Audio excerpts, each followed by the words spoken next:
El doctor Prieto nos va a seguir informando y dándonos unas pinceladas más sobre lo oscuro y lo gris que se presenta el futuro de los congresos médicos.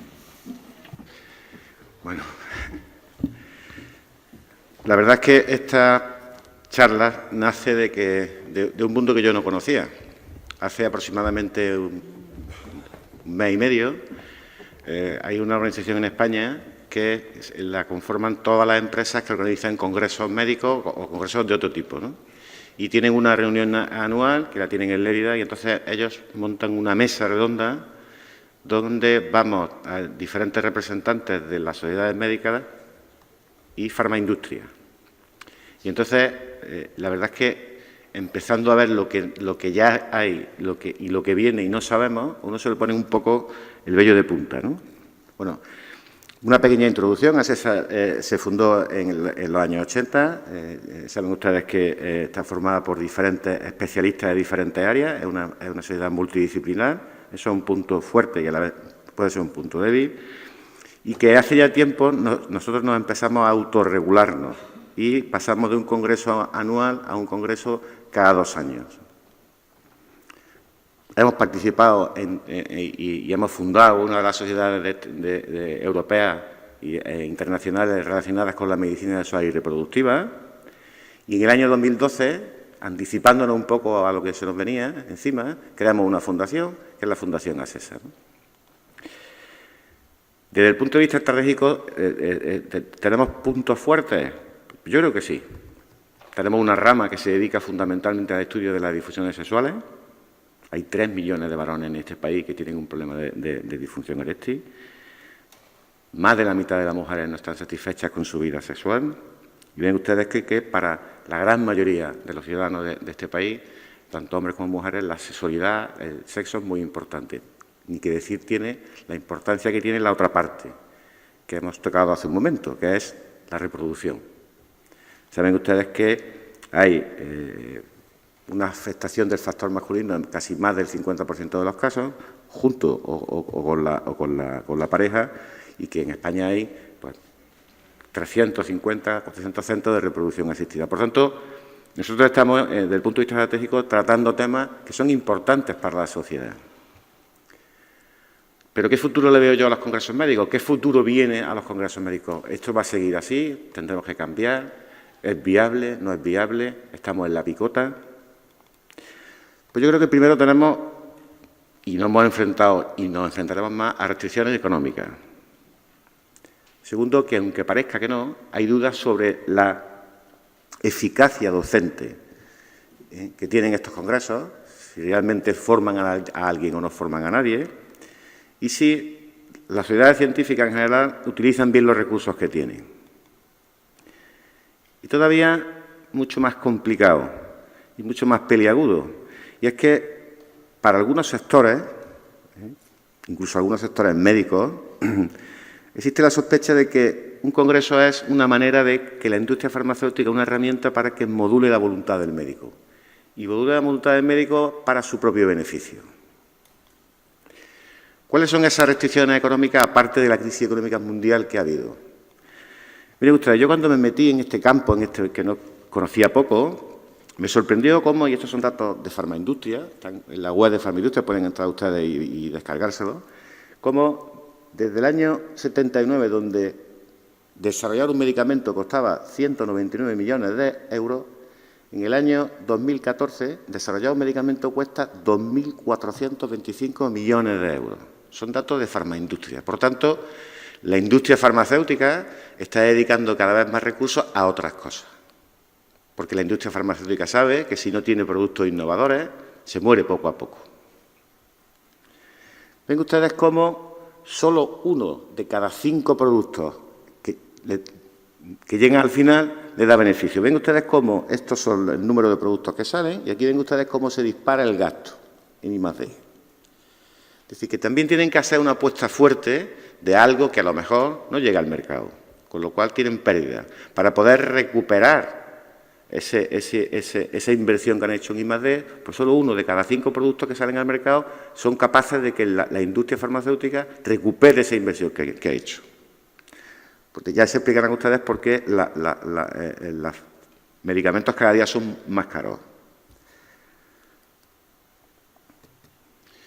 A mí me preocupa, y me preocupa esto mucho. Me preocupó leer que había dudas sobre la eficacia docente de los congresos médicos.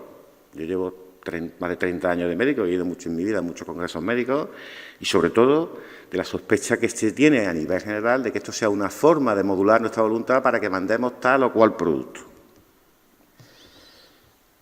Los congresos médicos tienen unos fines concretos. Acabamos de ver una mesa muy bonita de investigación, de entrenar habilidades. Es decir, hay profesionales jóvenes que se suben a la tarima y empiezan a aprender. Y empiezan a aprender cómo expresarse, cómo saber lo que decir, porque también tienen que hablar con sus pacientes. Cómo aprender a lo que dice el ponente de lo que le interesa, pero no hay evidencia científica de que esto sea así. No existen datos en la literatura publicados de que esto sea así, pero sí la hay en contra. Sí la hay en contra. Y a mí me sorprendió cuando haciendo una revisión bibliográfica, me encontré ese trabajo publicado en JAMA de este señor, que le voy a decir literalmente lo que dice. Hay suficientes pruebas de que los congresos médicos están al servicio de valores muy cuestionables, que van en contra de la medicina y del sistema de salud. Los congresos, tal y como están planteados, solo favorecen a los departamentos comerciales de las farmacéuticas y a las cadenas hoteleras. Es el momento de que se extingan como los dinosaurios o de que cambien radicalmente. Esto está publicado en una revista científica de prestigio. Y no solamente eso, sino que ya hay compañeros nuestros que hacen un congreso, que ya se ha celebrado el congreso, es decir, que esto no es que va a venir, esto ya ha pasado, y hacen un congreso que le llaman libre de humos. ¿Y qué es lo que dicen? El comité organizador ha entendido que en los congresos debe de prevalecer el carácter científico y no la dimensión lúdica o social. Yo aprendí que muchas veces se aprende más de un compañero con mucha experiencia o de un líder de opinión en un pasillo o tomándose un café que en una tarima. Menos aún su conversión en una feria de muestras. Esto lo dicen compañeros nuestros y, por tanto, hacen un congreso libre de humo, es decir, libre de la industria farmacéutica, porque la industria farmacéutica a los médicos nos corrompe. Primera cosa que quiero decir, como se dice ahora en mensajes para llevar a casa, se corrompe el corrupto. El que no es corrupto no se corrompe el corrupto. Pero también tenemos nosotros mucha culpa de muchas cosas que nos pasan. Yo creo que hay un excesivo número de congresos. Y yo me pregunto, ¿ustedes creen que en el tiempo que corre, en el tiempo de Internet, en el tiempo de la información, en el tiempo, como decía esta tarde Ana, el doctor Google, tiene cabida que cada sociedad científica autonómica haga un congreso anual? 17 congresos autonómicos, más el Congreso Nacional, 18. Yo creo que no. ¿Tiene sentido que con la información y el avance en algunas especialidades se haga un congreso anual? ¿O habrá que hacer, como nosotros hicimos, uno cada 2 años? ¿Tanta información hay? ¿Es tan necesario que nos juntemos en todos los años? Y como le decía esta mañana al doctor Bendeira, ¿no serán necesarias alianzas entre diferentes sociedades para abaratar costos, para que la formación sea de más calidad y para protegernos un poco de lo que se nos viene encima? Yo dejo las preguntas en el aire y ustedes deciden. Y además tenemos otro problema muy importante, que es la aparición de los genéricos. Esto va a suponer poco a poco un cambio de escenario. Yo me preguntaba si realmente esto que nos cuenta la industria farmacéutica es cierto. Es cierto lo que está pasando. Y entonces volví a meterme en farmaindustria y me bajé algunos datos. Ven ustedes cómo el gasto sanitario es pequeño, cómo ha crecido de este gasto el mercado de los genéricos y cómo va en retroceso el mercado de los no genéricos. Y aquí ven ustedes más o menos parecido. Ven ustedes cómo lo que se prescribe, porque este tipo de esto hay que interpretarlo, ¿no? Lo que se prescribe son fundamentalmente genéricos. En el año 2016, casi el 80%. Y el valor, puesto que son más baratos, representa más del 50%. Por tanto, cuando uno va a la industria farmacéutica a pedir formación, a pedir cosas, tiene que saber dónde estamos, porque esto es una negociación. Y no se trata de comprar voluntades, se trata de aprender a negociar. Y eso requiere un cambio de relación con la industria farmacéutica. ¿Y por qué requiere un cambio? Yo me sorprendí en Lérida que sociedades tan potentes como la Sociedad Española de Neurología, que estaba su presidente, eran muy beligerantes. El Congreso Nacional de Neurología tiene 3.000 inscritos. Y eran muy beligerantes ya con la industria farmacéutica, ¿no? Esto es una decisión que han tomado de forma unilateral Ecomet. Ecomet es una alianza de empresas europeas que lo que hace es material sanitario, catéteres, sondas, prótesis, y que engloba a más de 25.000 compañías que mueven casi medio millón de productos médicos. Es decir, estamos hablando de una alianza importante, potente y poderosa a nivel europeo. Y deciden de forma unilateral que a partir del día 1 de enero de 2018, es decir, dentro de muy poquito, no consideran aceptable pagar los gastos relacionados con la asistencia a congresos médicos. De forma unilateral. Y esto entra en vigor el día 1 de enero de 2018. Por tanto, es el principio del fin de los grandes congresos y de la formación continuada en este país. Bueno, en el documento llegan a decir que no van a financiar a lo que ellos llaman asistente pasivo.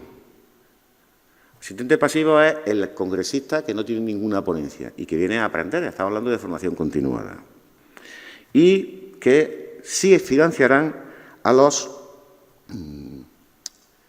que tengan alguna relación con el Congreso. Y como verán después, a los que ellos consideran popes. Se ha hecho un estudio a nivel europeo y se llega a la conclusión de que, primero, estas becas que la van a dar a través de las sociedades científicas tendremos que gestionarlas de forma transparente. ¿Cómo las gestionamos de forma transparente? Cuando una empresa llega y nos diga, tiene usted 5 becas para 5 asistencias al Congreso, ¿a qué 5 elegimos? ¿Por antigüedad? ¿Por galones? ¿Por edad? ¿Por altos? ¿Por bajos? Por tanto, mucha gente dejará de ir a los congresos tal y como los conocemos. Y les decía que se ha hecho un estudio a nivel europeo y se estima que la disminución de la asistencia a congresos está entre un 30 y un 50%. Por eso, la OPC, es decir, la Sociedad de Empresas Patrocinadoras de Congresos, montó esta mesa redonda porque, lógicamente, estaba muy alarmada, porque ellos también iban a perder parte de su negocio. Y esto va a afectar a la formación médica continuada, tal y como la conocemos. Con lo cual tendremos que cambiar la forma de hacer formación médica continuada. Les decía que esto será para la gente más joven, porque esta alianza empresarial dice en su página web y dice en ese documento que han elaborado que ellos seguirán patrocinando a los popes, a los que ellos consideran líderes de opinión. Yo le decía al de Farmaindustria que un líder de opinión no lo pone la industria, lo ponen los compañeros. La industria farmacéutica piensa que tiene un líder de opinión y para los compañeros no está el líder de opinión. Lo ponemos nosotros, no lo pone la industria farmacéutica. Pero bueno, ellos ya en su documento de base dicen que los popes, eso sí lo van a financiar. No sabemos cómo y no sabemos a través de qué.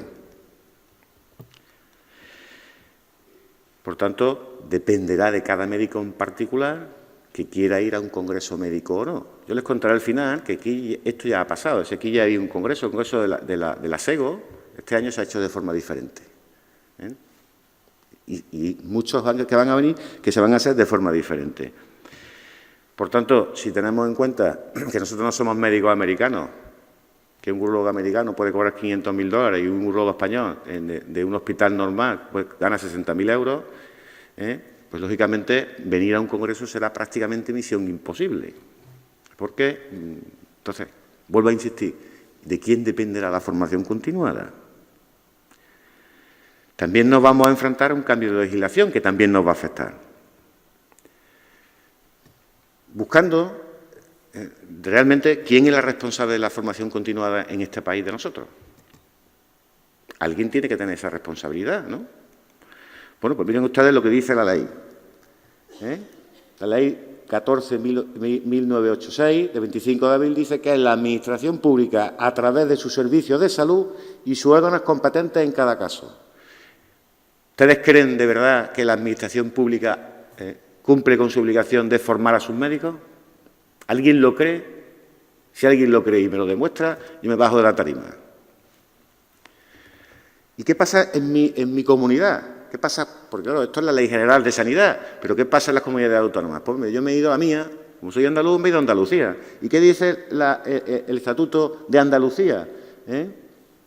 Por lo mismo, que es la Consejería de Salud la responsable de reciclar, formar, perfeccionar de manera continuada a los profesionales sanitarios. En Andalucía no lo hacen. Yo no sé si en Castilla-La Mancha o en Canarias o en la región de Murcia lo hacen. Desde luego, en Andalucía no hacen absolutamente nada de nada. ¿Y qué dice de nosotros la ley? Porque es otro gran problema. ¿Nosotros como sociedad científica tenemos algún poder? Pues sí lo tenemos. Y lo dice la ley del 2003. Tenemos la obligación y la capacidad de formarnos con otros profesionales. Es decir, que nosotros como sociedades científicas sí las tenemos. ¿Qué pasa? Que hasta ahora no hemos pedido que se cumpla la ley. Porque cuando alguien va a un congreso y hace como va a hacer mañana un curso de capacitación y ese curso tiene rigor científico y se le da un título, ese título o esa acreditación debía servir para la bolsa de trabajo, no sirve para nada. Y tenemos que hacer que la Administración cumpla la ley. Yo tengo 30 años, me vengo de mi casa a un congreso, me busco la vida. ¿Por qué? Porque me sirve para algo. Porque aprendo y además me sirve para algo. Y tenemos que exigirle a la Administración que cumpla la ley y que no la cumple. Si queremos seguir con formación continuada. ¿Y nosotros como sociedades científicas qué hacemos? Bueno, pues hasta ahora la principal fuente de financiación de una sociedad científica no eran las cuotas de sus socios. La cuota de ASESA, que ustedes lo saben, son 50 euros, me sacan 50 euros al año. Es decir, la fuente de financiación de todas las cosas que hacemos no está en los congresos. Por tanto, tenemos que cambiar los esquemas económicos. Y tenemos que cambiar el modelo. Tenemos que tener otro modelo de financiación. Tenemos que tener otro modelo de tener dinero para gastárnoslos con los socios, para hacer proyectos, para hacer formación continuada, para hacer equipos de investigación, como se ha comentado antes, porque habrá que buscar la forma de financiarse. Desde ASESA ya empezamos hace tiempo. Hicimos un estudio epidemiológico de la Fundación Oresti y fuimos muy generosos. Lo hicimos y lo regalamos a la industria sin cobrarle nada a cambio. Hicimos el primer estudio de hipogonadismo de inicio tardío hace mucho tiempo. Hicimos el estudio de la función androgénica, que el profesor Malo lideró, y nos juntamos 15 hospitales en este país para investigar sobre el déficit de testosterona. Hicimos un estudio epidemiológico en varones y sus parejas de eyaculación precoz. Hicimos el estudio ATLAS, que en definitiva es un estudio de mercado. Hicimos un estudio de conocimiento de la sexualidad en los adolescentes, que lo hizo el doctor Varela. Hicimos, y hoy ha presentado el doctor Mejía algunos datos, el primer documento de consenso en eyaculación precoz, primaria. Y estamos para empezar el proyecto Pandora, que es un proyecto parecido al ATLAS, pero con especialistas en urología, en hospitales grandes, ¿no? Hasta ahora, todos estos estudios, que son unos pocos y que han llevado mucho trabajo, lo hemos hecho gratis como sociedad científica. Yo creo que a partir de ahora habrá que ponerle precio a las cosas que hacemos, porque ya hay sociedades científicas que le han puesto precio. Y habrá que ponerle precio a lo que hacemos. Y luego estamos en la última parte de toda esta cadena, que es el médico. Y como yo pongo aquí, siempre bajo sospecha. Para Hacienda, para la sociedad. Nosotros en Europa, decía antes, no tenemos los salarios de los americanos. Que se puede tomar un año sabático, se puede grabar 20 congresos y se graba hasta el café que se toma. Nosotros ganamos muy poco, al menos los que trabajamos en hospitales públicos. Y encontré una cosa en Internet que me impactó mucho, que es lo que dice un médico de atención primaria, y escribe en las redes sociales. ¿Qué somos para la Administración? y se lo leo literalmente, somos viles cuando recetamos Crestor, que es una estatina, e intentamos cambiar una atorvastatina genérica con más efectos secundarios. Malvados y ruines, faltaría más por utilizar ese veneno con un paciente. El reinfarto ya se previene solo. Eso somos para la Administración. ¿Y qué somos para la sociedad? El pirro de la Administración cuando tratamos de retirar la medicación a ancianos polimedicados. Este médico me quiere quitar todas las pastillas. Es decir, realmente no se trata únicamente de quién financia los congresos.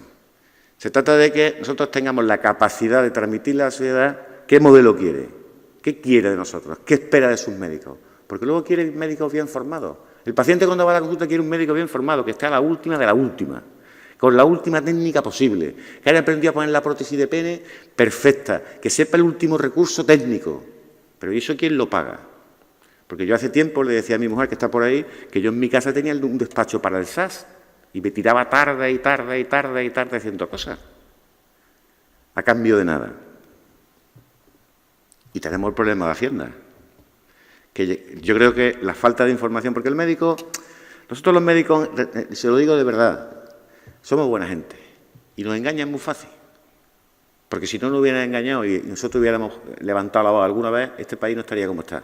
Pero nosotros somos muy facilones, nos engañan fácil. Hacienda quería que declaráramos como rendimiento del trabajo toda la financiación a un congreso. Y se ha publicado.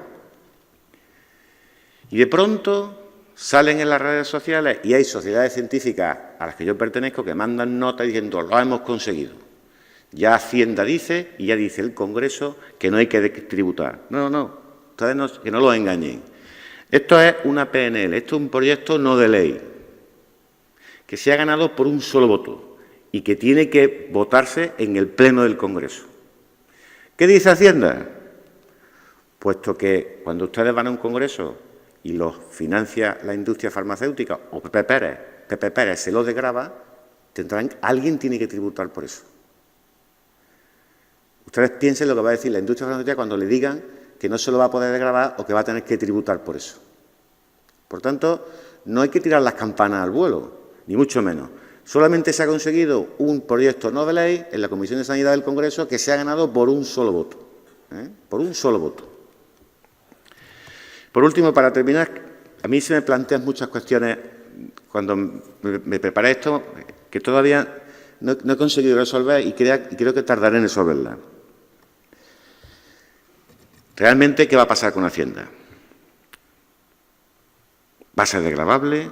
¿Lo vamos a tener que declarar? Porque claro, el problema supone, al menos en Andalucía, para los que no tienen actividad privada, que no se lo pueden desgravar. Porque los que tenemos actividad pública-privada, a través de la actividad privada, sí no los podremos desgravar.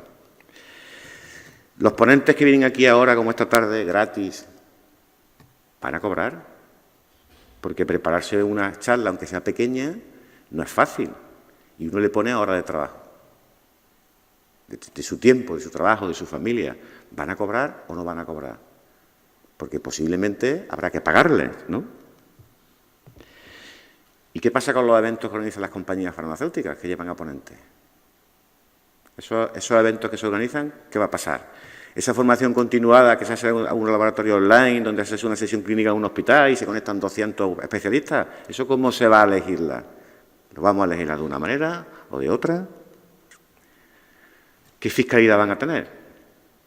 ¿Van a tener alguna fiscalidad o no? Porque yo hace poco hice una que no me pagaron nada, pero Hacienda me dirá, pero no entenderá que un médico trabaje sin cobrar. Pues sí, señor Montoro, trabajan muchas horas sin cobrar un duro.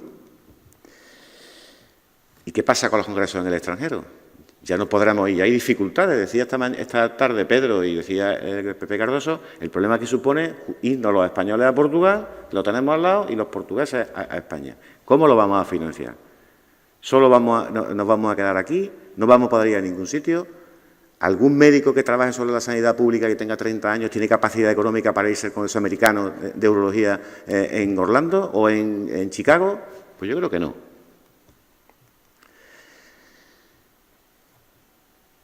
Yo creo que parte de todo lo que nos está pasando tenemos culpa a las sociedades científicas.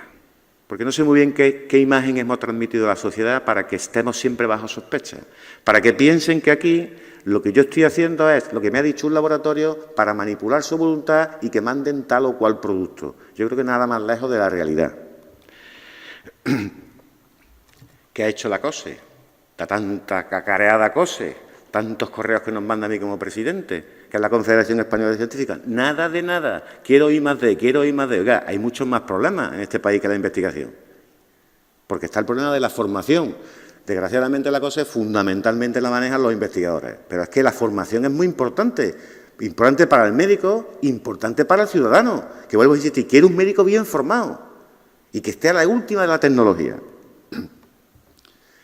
Yo le decía antes que el que calla otorga. Como los médicos hablamos poco, decimos poco, nos manifestamos poco y hacemos pocas cosas, pues somos unos corruptos continuos. Y yo creo que tenemos que empezar a levantar la voz. Y les vuelvo a decir, hay sociedades científicas que ya han levantado la voz y están empezando a levantar la voz. ¿Qué futuro tendremos? A mí me parece fantástica la idea de grabar en directo el Congreso, para que el socio que esté en su casa en Baracaldo y no pueda venir, se pueda conectar un rato y ver lo que este señor calvo y con barba está diciendo. Y le parecerá bien o le parecerá mal. Pero ese será el futuro de los congresos tradicionales. Solo vamos a tener la tecnología de la información, porque entonces seremos, como decía el doctor Google. Nos metemos y decimos, ¿llegaremos a la era de los congresos virtuales o no? Yo creo que la medicina, cuando yo era jovencito, me enseñaron mis maestros que se transmite de uno a otro gratis. Y lo que a mí me enseñó, por ejemplo, Pep Pomerós, yo se lo transmito a Pepe Valero, que lo he tenido de residente. Gratis. Los médicos siempre hemos funcionado así. Pero para que esa transmisión sea adecuada y sea correcta, hace falta el contacto humano. Y hace falta el que nos diga, y vuelvo a insistir, que es muy importante, el pope de verdad de una técnica específica, qué truquito tiene, que no se lo dice nadie ni lo escribe en el Journal Sexual Medicine. Y eso es muy importante. Por lo tanto, yo creo que el futuro que tenemos, lo decía esta tarde, es muy complicado. Tenemos que luchar por algo que es nuestro. Tenemos que empezar a exigir, no a pedir, a exigir a la Administración que cumpla con la ley, y tiene que cumplir con la ley. Tenemos que tener la capacidad, fuera de la OMC, la capacidad de poder dar formación y que esa formación se valore y se tenga en cuenta a la hora de un trabajo, a la bolsa de trabajo, a una OPE que no se tiene en cuenta y no solo la OMC, porque si no, desgraciadamente, los congresos van a desaparecer. Por eso yo espero que desde este patio cordobés, que a mí me transmite tranquilidad y paz, tengamos la capacidad y la fuerza para enfrentarnos a lo que nos viene. Muchísimas gracias.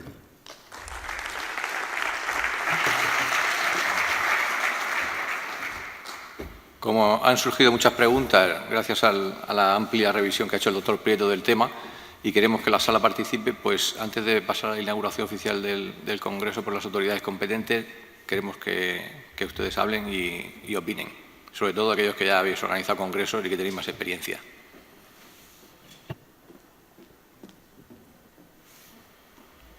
Doctora Puigvert. Hombre, hemos organizado congresos y hemos organizado congresos a espaldas de farmaindustria.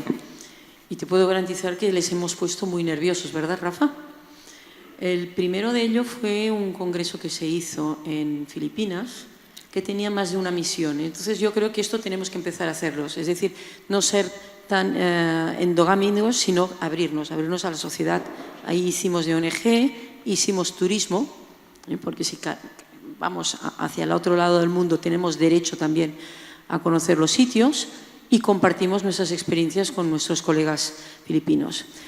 Zamarriego de Farmaindustria se puso nervioso porque me preguntó directamente que por qué no habíamos contado con la industria farmacéutica. Y la respuesta fue muy simple, porque queremos hacer lo que nos da la gana.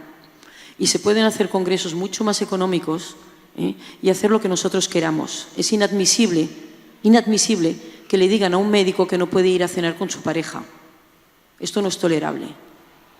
Hace dos andros, andros que es la sociedad que Rafa explicaba, también hicimos un congreso a espaldas de la industria farmacéutica en México. y lo hicimos en un resort, en el horario que nos dio la gana, disfrutando de la compañía de todos, porque también hay un valor humano importante. Entonces yo creo que francamente ya es hora de plantarle cara a todos estos, porque Farmaindustria, que no se olvide nadie, nació en los años 70 y el objetivo era regularizar, digamos, lo que en aquella época era la industria, que los sistemas de registro sanitario y tal. No era un sistema para maltratar al médico, que es lo que se está haciendo ahora. Y otra vez Amarriego nos llamó y dice, oye, es que te hemos dado el semáforo verde, ¿cómo es que no has contado con la industria farmacéutica? Digo, es que no lo vamos a necesitar. Y si nosotros nos ponemos fuertes y hacemos una asociación de sociedades, no los necesitaremos. Y probablemente nos verán muchísimo mejor, porque llega un momento en la vida en que hay que sacar un poco las garras. Y en cuanto a genéricos, Rafa, yo te conté lo que pasó no hace mucho, buscando sponsors para poder crear un congreso como este tipo, hablamos con algunos de ellos. Y uno en ello en concreto, y que voy a decir su nombre porque me tiene que frenar, Laboratorio Sinfa, me dijo que no tenían ningún interés en hablar con los médicos porque ellos ya trataban con los farmacéuticos. Cuando yo les informé que los inhibidores de 5-fosfodiesterasa necesitaban receta médica, dice, ¿ah, sí? Ah, pues no lo sabíamos. Esta fue la respuesta. Por lo tanto, creo que ya es hora de plantar cara a estas situaciones. Ana, aclarando el tema de farmaindustria y las limitaciones que tienen, las tienen con muchas especialidades, pero precisamente no las tienen con los oncólogos. Con los oncólogos les permiten todo, hacen viajes en business con las mujeres y hacen turnés enteras, y hay muchos oncólogos que su página web pues parece que son zombies de alguna industria farmacéutica. Pero vamos, yo creo que no se trata yo no quiero ir en business con mi mujer pagado por la industria farmacéutica, pero yo creo que en este país hay muchos profesionales que tienen el derecho de formarse, como decía antes, al americano de urología o al americano de neurología, y que desgraciadamente con el sueldo que tienen no pueden. Tenemos dos opciones: exigir lo que es nuestro. Oiga, el hospital que me pague. No me dé usted los días, que me pague usted la inscripción a ese congreso y la estancia y el viaje, porque yo voy a formarme. Y dice la ley que depende de usted formarme, porque trabajo en esta empresa. O sea, yo ya no pido. Entonces, lo que me parece ridículo es que de una forma cicatera la industria farmacéutica diga, no, es que hemos decidido que a partir del día 1 tal no se va a ningún congreso que fuera de España. No, es que hemos decidido que no pueden ir ustedes al congreso, ¿no? Porque llegará un momento y digan, no, es que no pueden decidir que no puedo subvencionar nada más que la comunidad autónoma andaluza. Yo no podré ir a Castilla-La Mancha a un congreso. Y eso no lo podemos tolerar. ¿Qué es lo que yo pido? Yo pido que la formación la haga alguien, que el tiempo ya lo ponemos nosotros y que la voluntad ya la ponemos nosotros, pero que la formación continuada debe depender de alguien. Y como está legislada y está regulada y está claro quién tiene que hacer la formación continuada, oiga, no deje usted de hacer su misión, que es lo que ha hecho hasta ahora. Y ahora cuando le interesa, sí, y cuando le interesa, no. Y tenemos que luchar. Segundo, tenemos la capacidad de formarnos y de acreditarnos. Fuera de la OMC. ¿Por qué tiene que ser en la OMC? ¿Qué tiene que ver la OMC con la andrología? ¿Qué tiene que ver la OMC con la neurología? ¿Qué tiene que ver la OMC con la cardiología? ¿Qué pasa? Que alguien va a un congreso de cardiología y hace de forma rigurosa un taller en RPC y no le sirve para nada. Y va a la administración y le dice, no, ¿esto qué es? No, esto no sirve para nada. No, oiga, que lo dicen ustedes, que lo dice la ley. Claro que sirve. Porque entonces, en vez de estar la sala como está, estaría la gente en el pasillo. Porque la gente sí se mueve por la formación y porque le cuente para trabajar. Entonces, hasta ahora, ¿qué hemos hecho? Mire que no puede, mire que no, basta ya. Y vuelvo a decir, hay sociedades científicas como los neurólogos o la SEGO, los ginecólogos, que ya han tomado partido y además partido de forma beligerante. Partido de decir, mire, usted a mí socios no lo va a ver en el hospital. No, porque en el hospital van a trabajar. Ah, ¿quiere usted ver la consulta privada? Tendrá usted que pagarles porque va usted a ocupar parte de su espacio y parte de su tiempo. Y la industria se pone muy nerviosa. ¿Cómo? Sí, claro que sí. Porque estamos bajo sospecha para la administración, para la sociedad y para la industria farmacéutica. Entonces yo Me da igual que me paguen en business o en... Lo que no quiero es que me corten. Y a mí ya, hombre, estoy casi, no al final, pero cerca del final de mi vida profesional. Pero aquí hay gente muy joven que está empezando su vida profesional y tienen el derecho a formarse y la obligación con sus pacientes de estar bien formados. Y eso tiene que pagarlo alguien. El problema es que el médico, como has dicho antes, siempre está en el punto de mira del gobierno, de las administraciones, de las sociedades científicas, de la industria farmacéutica, y siempre se ha asociado el Congreso o la ciencia al turismo. Bueno, también es verdad que si te vas a cruzar a la otra parte del mundo, a un congreso, pues ya que estás, haces un poco de turismo. Y si te puedes llevar a tu mujer, pues te ahorras el siguiente viaje de tener que ir con ella porque no te dejan venir, traerla al congreso. Y bueno, pues en ese sentido yo creo que el médico tiene que hacerse fuerte porque al final es el único responsable de sus actos, al que se le van a pedir explicaciones, tanto si tiene éxito como si fracasa.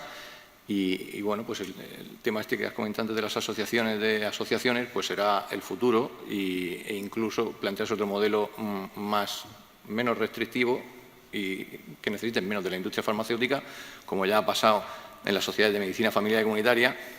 La Sociedad Vasca en el 2012 ya organizó un congreso al margen de la industria. La Sociedad Murciana el año pasado también organizó el Congreso de Medicina Familiar y Comunitaria al margen de la industria con un superávit de 900 euros, que lo leí el otro día.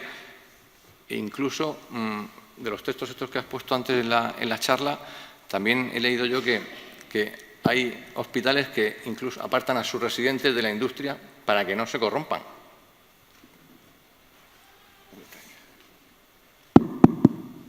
Sí, perdón. Muy bien. Rafa, coincido en tus apreciaciones bastante, las comparto. Querría un par de acotaciones. Una, que la primera pregunta que te hiciste, ¿sirven realmente los congresos para algo y tal? Te hablo de la experiencia, yo por mi carrera de ciencias básicas, de investigador de ciencias básicas, he ido a muchas reuniones, muchos congresos de ciencias médicas básicas. Congresos que no los financia la industria, se los financia uno de sus proyectos de investigación y que con esos, pues, sin embargo, se constata la utilidad y la gente va. Le cuesta sacarlo de sus proyectos, que hay una parte para difusión de resultados, información dentro de los proyectos, cada vez más escueta, pero la hay. Entonces, de ahí, quiero decir que sin necesidad de industria se constata que son realmente útiles y la gente asiste y la gente va, todo esto. Eso por una parte, porque además es muy importante la interacción personal. La cervecita esa de después del congreso, se han salido muchos buenos proyectos de ahí, de esas discusiones. Y la segunda es la alusión que has hecho a la COSCE. COSCE es sociedad, o sea, confederación de sociedades, de la que tuve el honor de ser cofundador e introducir a SESA en la misma. COSCE, efectivamente, es que es una sociedad, es una confederación de sociedades científicas. A SESA le concierne lo que tiene de científico. Su función es promover la científica.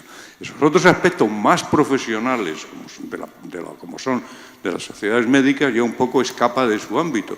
Sin embargo, también nos puede dar la idea, que es por qué no hacer una confederación de sociedades médicas de España, con lo cual tendrían la fuerza relativa por lo menos que tiene la COSCE, probablemente tendría mucho más fuerza, digamos, a la hora de influir en las decisiones políticas, por lo menos para proteger los intereses, digamos, desde su conjunto. Siempre una confederación que reúne a muchos miles de profesionales, le van a hacer mucho más caso y la van a recibir en los ministerios con mucha más facilidad que si eres una sociedad más pequeña.